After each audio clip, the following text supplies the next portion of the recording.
E agora eu chamo para discussão sobre essa fiscalização do lockdown, que tem resultado em vários estabelecimentos fechados, como a gente viu aí, pelo menos 50, né?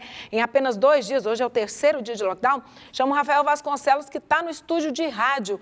Rafael, será que a população só entende, né? Só aprende com punições? Boa tarde para você.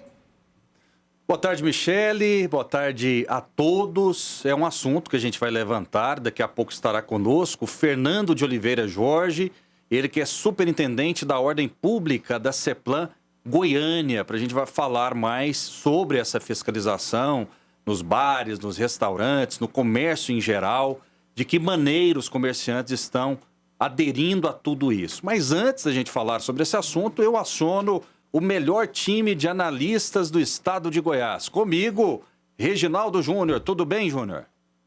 Rafael, bom dia. É uma alegria estar participando aqui do Jornal Brasil Central. E hoje comemorando aqui na Agência Brasil Central os 71 anos da Rádio Brasil Central AM e os 48 anos da RBC FM. Comemorando a RBC FM com a nova programação e a Rádio Brasil Central AM. Nos próximos dias tem novidade aí. Conosco também o Jean Paul Lopes. Tudo bem, Jean? Tudo bem, Rafael. Um grande abraço a todos. Os assuntos não param de chegar, assuntos polêmicos, assuntos que atingem de forma frontal cada cidadão goiano, cada cidadão brasileiro. E nós estamos aqui para debater esses assuntos com visões diferentes, mas todas com muita responsabilidade, Rafael. E no nosso timaço, estreia hoje Clóvis Regis Maia, blogueiro, um cara que faz um sucesso tremendo aí no Twitter também, jornalista. Clóvis, seja muito bem-vindo ao time.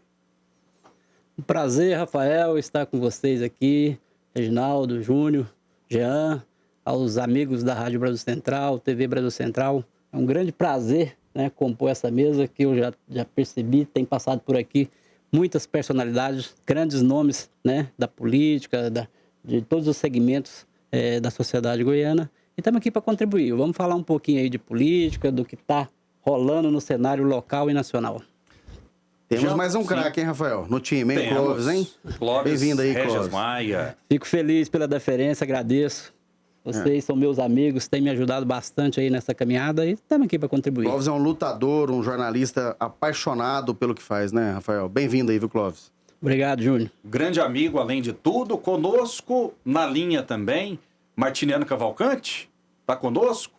Vamos lá, né? Acionar o nosso... Muito boa tarde, Rafael. Tudo bem? Boa tarde. Me ouve bem? Ouço bem. Um abraço para você, para todos os amigos que estão aí no estúdio e um abraço muito especial para quem navega conosco no meio dessa crise tão intensa que traz tanta dor e sofrimento. E a nossa ideia aqui, com humildade e com seriedade, é apontar alguma luz num período tão sombrio de nossa história a partir de Sua Excelência o fato, que determina o curso dos acontecimentos. E esperamos, com isso, dar uma pequena contribuição para a vida do nosso povo e para a solução de problemas tão graves. É uma honra participar dessa tarefa com vocês. Muito bem, Martiniano. E, na sua opinião, essa fiscalização feita pelas prefeituras é importante? Vai surtir o efeito necessário? Olha, ela é importante, mas nós temos que levar em conta que não há polícia suficiente no mundo, em nenhum local do mundo, para impor uma decisão de maneira generalizada, como é necessário nesse caso, sem que a população corresponda a esse intuito. Então, me parece que, além desse rigor na fiscalização, nós padecemos de 2 outros problemas: a unidade no discurso e a necessidade de campanhas educativas, de campanhas de mobilização social. As pessoas gostam de comparar a situação que nós vivemos a uma guerra.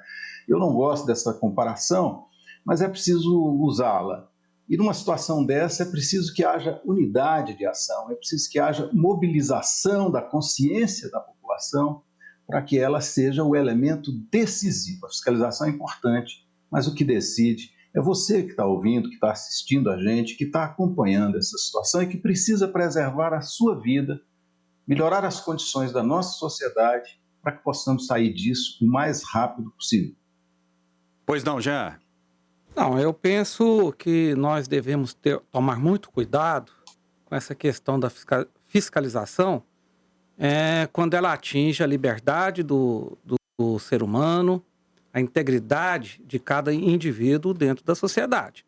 Não podemos permitir que os municípios sejam autoritários e tirem do cidadão goiano, brasileiro, o direito de ir e vir e o direito, inclusive, de trabalhar.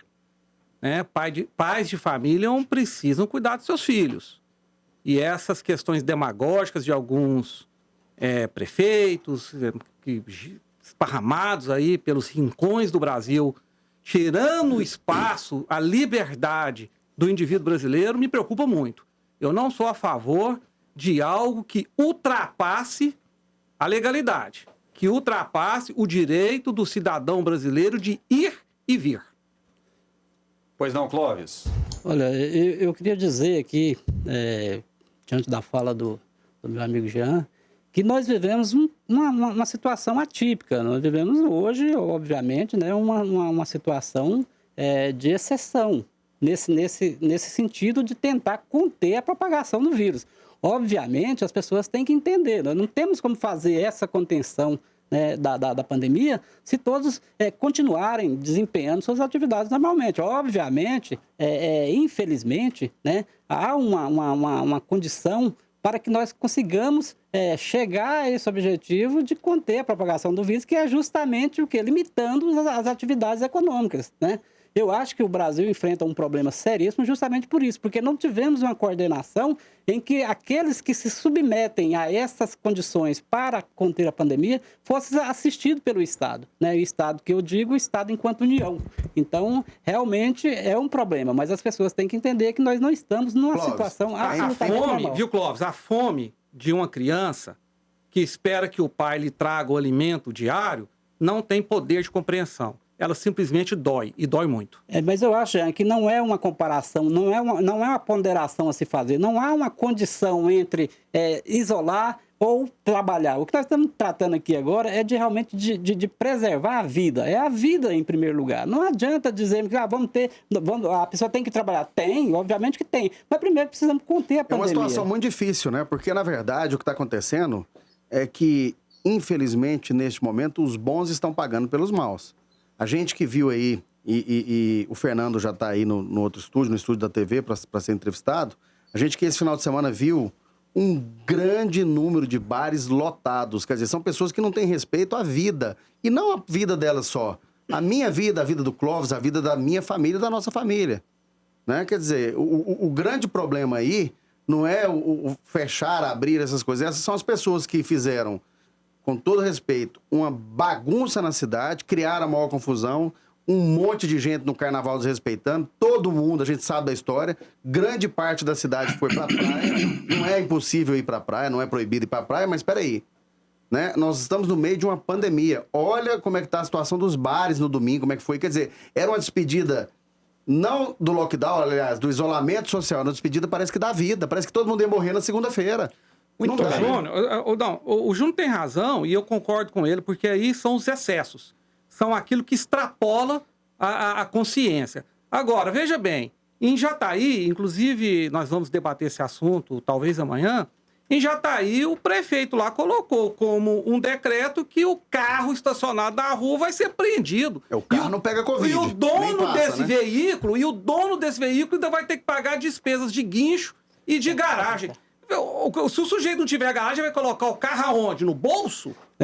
Então são coisas assim que estão extrapolando a liberdade, o bom senso do 30 cidadão. segundos para o Clóvis, que a gente precisa conversar com Fernando de Oliveira Jorge. Pois não, Clóvis? Só para encerrar minha participação nesse tema, eu queria dizer o seguinte, é porque houve desde o início um equívoco. As pessoas acham que temos duas crises, uma sanitária e uma econômica. Não, gente, nós temos uma crise sanitária cujo efeito colateral é a retração econômica. Precisamos cuidar, vencer a pandemia, porque só depois de vencermos a pandemia é que tudo volta ao normal. Antes disso, é chover no molhado. Mas não é só a Covid que mata, não. Fome também mata. Vamos fazer o seguinte... Os direitos, eles precisam ser tratados numa lógica de equivalência e relatividade.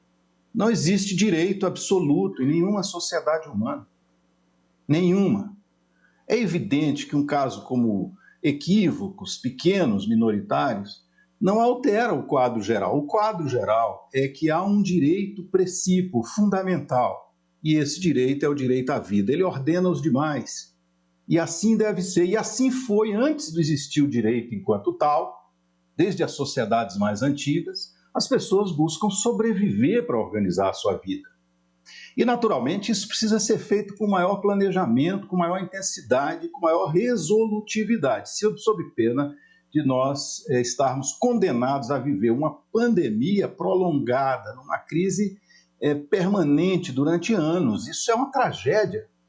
Então, nós estamos sentindo falta de um processo mais planejado, mais coeso, mais unitário. Estão errados aqueles governantes e autoridades que apostam no boicote como instrumento político e aqueles que apostam numa postura, por exemplo, de demagogia. As duas posições estão absolutamente equivocadas. Eu posso citar exemplos aqui na polarização mais visível do presidente Bolsonaro com o governador Dória. O governador Dória não tratou ainda de uma tragédia anunciada na cidade e no estado de São Paulo, que são os estados e a cidade e o estado com maior infraestrutura no país. E efetivamente não discutiu a paralisação nesse momento, não discutiu um plano de contenção no estado de São Paulo que pode ser uma bomba no país inteiro. Então, efetivamente, estava acenando no passado de modo demagógico, assim como o presidente Bolsonaro, a tratar isso como gripezinha, dizer que não há o que fazer e tantas outras coisas que são do conhecimento de todo mundo, tem uma postura que joga a favor do vírus, a favor do contágio, ambas. Então é preciso parar com isso.